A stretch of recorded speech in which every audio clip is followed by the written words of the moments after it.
আসসালামু আলাইকুম। আমাদের মডিউল 22-এর যে প্রজেক্টটা ছিল multi store inventory management system, এই প্রজেক্টটা আমি আজকে কমপ্লিট করেছি। এই হচ্ছে লগ ইন প্যানেল। এখান থেকে আমরা লগ ইন করতে পারবো। যদি ইউজার আগে থেকে রেজিস্টার করা না থাকে তাহলে নিচে এখানে রেজিস্টার করতে পারবে। যদি একটা রেজিস্টার করে দেখাই,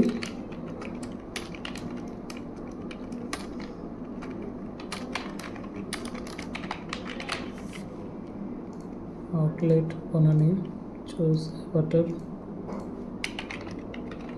6 ক্যারেক্টার একটা পাসওয়ার্ড যদি আমি মিসম্যাচ দিই তাহলে কি দেখাবে? হচ্ছে কনফার্মেশন মেসেজ দেখাচ্ছে বা টোস্টার মেসেজ দেখাচ্ছে, এখানে পাসওয়ার্ড এরর আছে। দেন কনফার্ম হলে এখানে আমার কিছু সময় নিয়ে দেন লগ ইন প্যানেলে পাঠিয়ে দেবে। এখান থেকে যদি লগ ইন করি,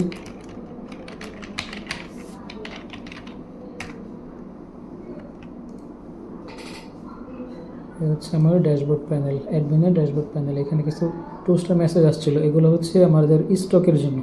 স্টকের যদি আমাদের কোনো প্রোডাক্ট কম থাকে বা লো থাকে, স্টক লো থাকে, নির্দিষ্ট অ্যামাউন্টে কম থাকে, তখন এই টোস্টার মেসেজগুলো এখানে দেখাবে। যদি আবার রিফ্রেশ করি তাহলে যে মেসেজগুলো আমরা এখানে দেখতে পারবো যে এই প্রোডাক্টগুলো নাই বা এগুলো কম আছে, স্টক কম আছে। আচ্ছা, এই হচ্ছে ড্যাশবোর্ড। ড্যাশবোর্ডের মধ্যে আমরা today sale, this month sale, this year সেলের যে ভ্যালুটা, সেল ভ্যালু, সেটা আমরা দেখতে পাবো। এই হচ্ছে সেলের আগে আমরা প্রোডাক্ট অ্যাড করবো। এখানে product add, category add, brand আমি বলা হয়নি, তারপর আমি আমার সুবিধার্থে এটা করে নিছি। প্রোডাক্ট অ্যাডের এখানে আমরা এখান থেকে প্রোডাক্ট অ্যাড করতে পারবো। প্রোডাক্ট আমি এখানে একটা লিস্ট করে নিয়েছি আমার সুবিধার্থে, যেন যে কোনো সময় যে কোনো প্রোডাক্ট অ্যাড করতে পারি। যেমন এখানে যদি রেড অনিয়নটা অ্যাড করি তাহলে রেড অনিয়ন ব্র্যান্ড, এখানে যেহেতু এটা কাঁচা প্রোডাক্ট, ব্র্যান্ডের কোনো প্রয়োজন না, আপাতত ব্র্যান্ড অপশনাল রাখছি। তবে এখানে ক্যাটাগরিটা মাস্ট দিতে হবে, ক্যাটাগরিটা কম্পালসারি। ক্যাটাগরি হচ্ছে ভেজিটেবল, ক্যাটাগরি প্রায়োরিটি সাপোজ 45, বা একটা প্রোডাক্ট দেব, প্রোডাক্ট ইমেজ এখানে নাই, আপাতত এটা দিয়ে রাখি। মাল্টিপল ইমেজ যদি দিতে চাই তাহলে এখান থেকে মাল্টিপল ইমেজ দিতে পারবো, এটা অপশনাল, না দিলেও হবে। সেলিং কস্ট, প্রোডাক্ট কস্ট হচ্ছে 30 টাকা ধরলাম, সেলিং প্রাইস 40 টাকা। এখানে কিছু ডেসক্রিপশন দেবো। দেন এখানে প্রোডাক্ট অনুযায়ী আমরা ইজ পপুলার, শো হোম বা শো মেনু বাটনগুলো আমরা ক্লিক করে রাখতে পারি। এবং এটা স্টক কোয়ান্টিটি, এটা বাধ্যতামূলক, এটা দিতে হবে। স্টক কোয়ান্টিটি আপাতত দিলাম 40 কেজি। দেন সাবমিট করলে আমাদের প্রোডাক্টটা ক্রিয়েট হয়ে যাবে। ক্রিয়েট হলে এখানে লিস্টটা দেখাবে যে প্রোডাক্টগুলো আমরা এখানে অ্যাড করছি। দেন এগুলো আমরা শো করতে পারবো, এডিট করতে পারবো। স্টক কোয়ান্টিটি যদি বাড়াইতে চাই, এখানে যদি আমি 5 বাড়াই দিলাম, 5 হয়ে গেল আপডেট। বা অন্যান্য জিনিসগুলো আপডেট করতে চাইলে আমরা এখানে আপডেট করতে পারবো। এই হচ্ছে আমাদের প্রোডাক্ট ক্যাটাগরি, এখানে আমরা ক্যাটাগরি অ্যাড করতে পারবো। যদি প্রোডাক্ট তৈরি করে আগে ক্যাটাগরি করতে হবে এবং ক্যাটাগরির সাথে ব্র্যান্ডও করে নিতে হবে প্রোডাক্ট অ্যাড করার আগে। প্রোডাক্ট যখন আমরা অ্যাড করবো তখন এখানে ক্যাটাগরির যে লিস্টটা আসবে এটা অবশ্যই ক্যাটাগরি থেকে আসবে, এবং ব্র্যান্ডের লিস্ট এই ব্র্যান্ড থেকে আসবে। যে ব্র্যান্ড যেগুলো ক্রিয়েট করে আছে এইগুলোই আমাদের এই প্রোডাক্ট ক্রিয়েটের সময় ব্র্যান্ডগুলো এখানে আসছে। এবং ক্যাটাগরিও সেম, যেগুলো আমরা এখানে ক্যাটাগরিতে ক্রিয়েট করছি সেই ক্যাটাগরিগুলোই যে এখানে প্রোডাক্ট অ্যাডের সময় এখানে আসতেছে। তো অবশ্যই ক্যাটাগরি এবং ব্র্যান্ড আগে অ্যাড করে নিতে হবে, সেটাই করেছি আমি। ওকে, দেন সেলে আসলে এখানে আমাদের আজকের সেলগুলো বা টোটাল সেলগুলো এখানে শো করবে। দেন পরবর্তী ট্যাবে গেলে আমি এখানে এগুলো ট্যাব আকারে রেখে দিয়েছি সুবিধার্থে, একটু সুন্দর দেখাচ্ছে। তো টোটাল সেল এখানে, টুডে সেল এখানে, যেহেতু আজকে কোনো সেল নেই। লাস্ট মান্থ সেল এখানে, লাস্ট মান্থে কোনো সেল ছিল না, লাস্ট ইয়ারও কোনো সেল ছিল না, এর জন্য ব্ল্যাঙ্ক। আচ্ছা, আজকে যদি একটা সেল অ্যাড করি তাহলে প্রথমে কাস্টমারের নাম দিতে হবে। ও কাস্টমার ক্রিয়েট করা হয়েছে এখানে, যে কাস্টমারের মূল কম্পালসারি বিষয় হচ্ছে ফোন নাম্বার, দেন নাম। এগুলো যেহেতু ইনভেন্টরি, পজ ইনভেন্টরি, সেহেতু আমরা কাস্টমারের ডিটেলস জিজ্ঞেস করতে পারি না, জাস্ট ফোন নাম্বারটাই সর্বোচ্চ জিজ্ঞেস করতে পারি। এখান থেকে চাইলে কাস্টমার অ্যাড করতে পারি, কাস্টমারের নাম, দেন কিছু একটা ফোন নাম্বার, দেন বাকি এগুলো যদি প্রয়োজন হয় দিব, যদি থাকে দিব, না থাকলে তো নাই। দেন সাবমিট করলে আমাদের ফোন নাম্বার এগেনস্টে একটা ইউজার ক্রিয়েট হবে। দেন এগুলোই এই সেলসের জায়গায় কাস্টমার হিসেবে অ্যাড হবে। বা এখানে আরেকটা অপশন রাখলে ভালো হতো, এটা ফিউচারে করার চেষ্টা করব, যে এইখান থেকে ফোন নাম্বার দিলেই যেন ইউজারটা ক্রিয়েট হয়ে যায়। আচ্ছা, যাই হোক, একটা কাস্টমারকে অবশ্যই বাধ্যতামূলক সিলেক্ট করতে হবে। তো এইখান থেকেও চাইলে আমরা কাস্টমারটা অ্যাড করতে পারি। এখানে ক্লিক করলে কাস্টমার অ্যাডের যে প্যানেলটা সেটা চলে আসবে। আচ্ছা, এখানে একটা কাস্টমার সিলেক্ট করলাম। দেন প্রোডাক্টগুলো সার্চ দিলেই যেমন প্রোডাক্ট চলে আসে। আমাদের যে প্রোডাক্টগুলো ছিল নর্মালি, যে এই প্রোডাক্টগুলো আমাদের শো করার কথা, যেমন Miniket, child potato, red onion, এগুলো। তো আমি যাই প্রথমে একটা কাস্টমার সিলেক্ট করলাম। আমি এখানে মিনিকেট, সাপোজ এম লিখলেই আমাদের এম দিয়ে ক্রিয়েট করা যত প্রোডাক্ট আছে সেগুলোর নাম অনুসারে বা স্ল্যাগ অনুসারে আমি এখানে প্রোডাক্টের স্ল্যাগ ব্যবহার করছি।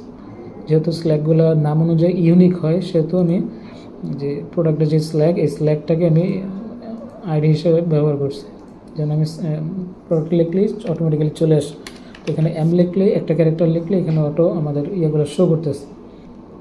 তো মিনিকেট আমি সিলেক্ট করলাম, এই যে এখানে কার্ডে সিলেক্ট হয়ে গেছে। এখান থেকে আমি কোয়ান্টিটি বাড়াতে পারবো এবং কমাতে পারবো। বাড়ালে এখানে বাড়বে, আমাদের সর্বোচ্চ স্টক পর্যন্ত গেলেই আমাদের এখানে একটা অ্যালার্ট দিবে এবং এটা বন্ধ হয়ে যাবে, অটো আর দিতে পারবো না, কারণ আমাদের স্টক আছে হচ্ছে 5টা। এই যে আমি যখন মিনিকেট চালটা ওপেন করি মানে সার্চ করি তখন এই যে স্টক এখানে দেখাইতেছে 5।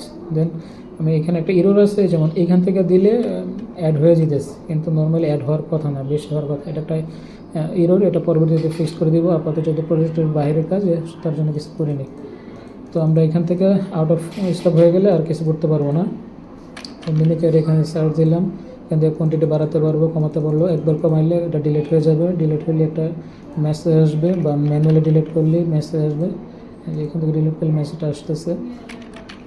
এখানে সিলেক্ট করলাম, কোয়ান্টিটি বাড়িয়ে দিলাম, বা একাধিক প্রোডাক্টও যদি আমরা নিতে পারবো। আচ্ছা, প্রোডাক্ট অ্যাড করার সাথে সাথে এখানে ক্যালকুলেশনগুলো হচ্ছে যে কোন প্রোডাক্টের দাম কত কোয়ান্টিটি অনুযায়ী।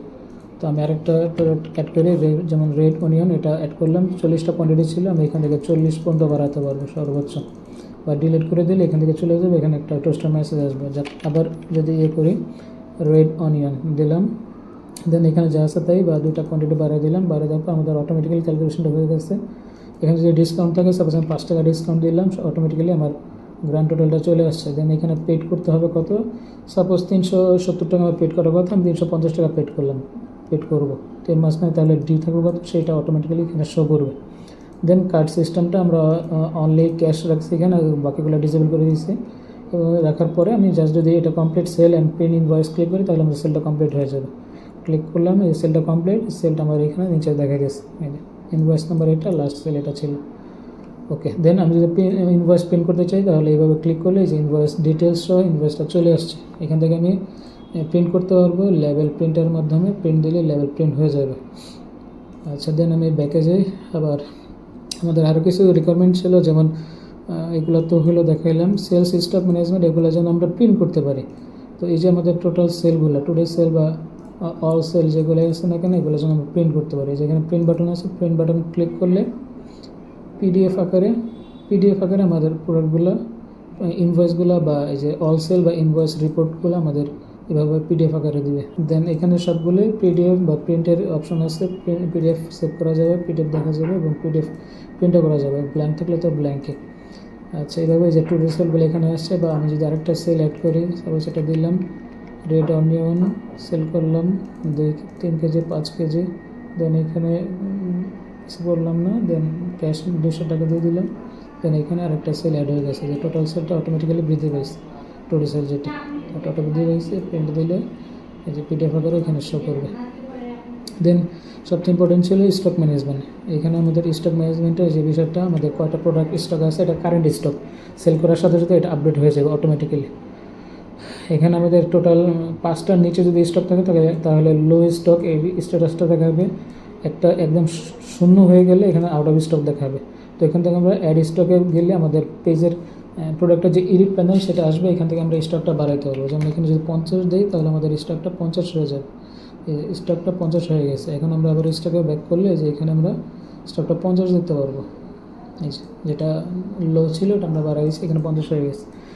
তো এখান থেকে অ্যাড করা যাবে। আবার এখান থেকে চাইলে আমরা প্রোডাক্টটা ডিলিটও করতে পারবো। যেটা সাপোজ এই প্রোডাক্ট আমাদের স্টক আউট হয়ে গেছে, এটা আমরা আর বিক্রি করবো না, কখনোই বিক্রি করবো না, তখন আমরা চাইলে এখান থেকে ডিলিট করতে পারবো। তারপর এই অপশনটা ডিসেবল রাখা আছে। তো এই মোটামুটি ছিল আমাদের প্রজেক্টের রিকোয়ারমেন্ট এবং সেই অনুযায়ী আমাদের টোটাল কাজ। থ্যাংক ইউ, আসসালামু আলাইকুম।